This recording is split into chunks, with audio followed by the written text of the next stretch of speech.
भादुड़ारी बीज रो, जद चंदा करे प्रकाश। रामदेव बण आओ सु, राखी जे विश्वास। बाबा रामदेव के जन्म की कथा।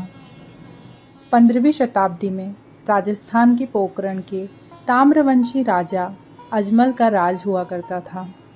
राजा अजमल श्री कृष्ण की भक्ति में लीन रहने के साथ ही धर्मपरायण राजा भी थे, लेकिन उनकी भी विडंबना थी। वह निसंतान थे, जिसके कारण वह काफ़ी दुखी रहते थे। रामदेव जी के पिता राजा अजमल, जो कि द्वारकाधीश के परम भक्त थे, हमेशा अपने राज्य की सुख शांति की मनोकामना के लिए द्वारका जाते थे। एक बार उनके राज्य में भयानक अकाल पड़ा और राज्य में अच्छी बारिश की मनोकामना लेकर अजमल जी द्वारकाधीश पहुंच गए। ऐसा माना जाता है कि भगवान द्वारकाधीश की कृपा से उनके राज्य में बहुत अच्छी बारिश हुई। बारिश के ही दिन में जब एक दिन सुबह किसान अपने खेतों में जा रहे थे, तो रास्ते में उन्हें उनके राजा अजमल मिल गए। किसान उन्हें देखकर वापस घर की तरफ जाने लगे। यह देखकर राजा ने पूछा कि वापस क्यों जा रहे हो? तो किसानों ने बताया कि राजा अजमल जी, आप निसंतान हैं, इसलिए आपके सामने आने से अपशगुन हो गया और अपशगुन के समय में हम बुआई नहीं करेंगे।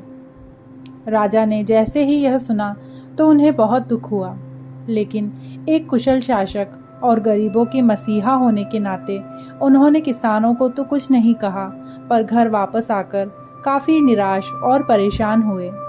राजा अजमल ने यह बात अपनी पत्नी मैणादे को भी नहीं बताई। फिर उन्होंने तय किया कि संतान प्राप्ति की मनोकामना लेकर द्वारकाधीश के दर्शन करने जाएंगे। इस मंशा के साथ वह द्वारिकाधीश पहुँचे। भगवान द्वारिकाधीश के प्रसाद के रूप में वह बाजरे के लड्डू लेकर मंदिर गए। मंदिर में पहुंचकर राजा अजमल ने बहुत ही दुखी और भारी मन से भगवान द्वारिकाधीश की मूर्ति के सामने अपनी सारी व्यथा रख दी। अपनी सारी बात करने के बाद वो मूर्ति को एकटक देखते रहे। उन्हें ऐसे लगा कि भगवान की मूर्ति उन्हें देखकर मुस्कुरा रही है। ऐसा देखकर अजमल जी को गुस्सा आ गया और उन्होंने वह प्रसाद रूपी लड्डू जो वह द्वारिकाधीश जी के लिए लाए थे, मूर्ति पर फेंक दिया, जो कि द्वारिकाधीश की मूर्ति के सिर पर जा लगा।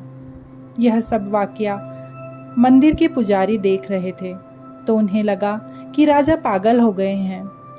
पुजारी ने राजा अजमल जी को बोला कि भगवान यहाँ नहीं हैं, भगवान तो समुद्र में सो रहे हैं। अगर आपको उनसे मिलना है तो जाओ, समुद्र में जाकर उनसे मिलो। बहुत दुखी होने के कारण राजा समुद्र के किनारे गए और समुद्र में कूद गए। भगवान द्वारिकाधीश ने राजा अजमल को समुद्र में दर्शन दिए। श्री कृष्ण ने स्वयं बलराम जी के साथ उनके घर पर अवतार होने का वरदान उन्हें दिया।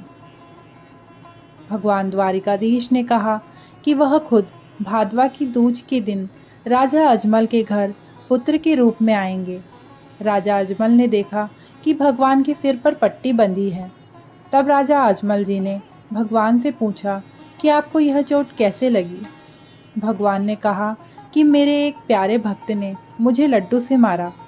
यह सुनकर राजा बहुत ही शर्मिंदा हुए। अजमल जी ने भगवान से बोला, मुझ अज्ञानी को यह कैसे पता होगा कि आप मेरे घर आए हैं?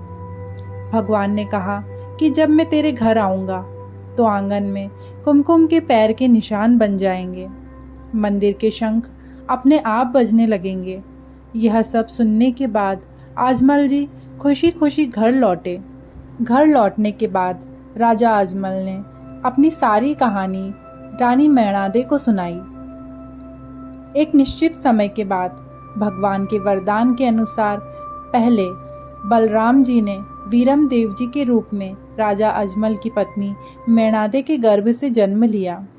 काफ़ी समय बीत जाने के बाद राजा अजमल यह सोचने लगे कि भगवान ने अपना दिया पहला वचन तो पूर्ण कर दिया, लेकिन भगवान का दूसरा वचन न जाने कब पूर्ण होगा।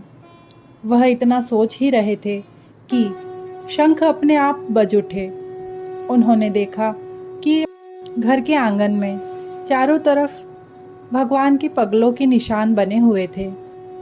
भगवान रामदेव जी के प्रकट होते ही मंदिर की घंटियां अपने आप बजने लगी। तेज प्रकाश से सारा नगर जगमगाने लगा। महल में जितना भी पानी था वह दूध में बदल गया। महल के मुख्य द्वार से लेकर पालने तक कुमकुम के पैरों के पदचिन्ह बन गए। महल के मंदिर में रखा शंख स्वतः बज उठा। इस प्रकार भगवान द्वारकानाथ ने अजमल जी के यहाँ रामदेव जी के रूप में अवतार लिया। तो ये थी रामदेव जी के जन्म की कथा। आगे रामदेव जी के परिचय अर्थात रामदेव जी ने अपने जीवन काल में जितने भी चमत्कार किए उनकी कथा के लिए चैनल को ज़रूर सब्सक्राइब कीजिए। वीडियो आपको पसंद आया हो तो वीडियो को लाइक कर दीजिए और शेयर करना ना भूलें। कमेंट में लिखिए जय श्री रामदेव।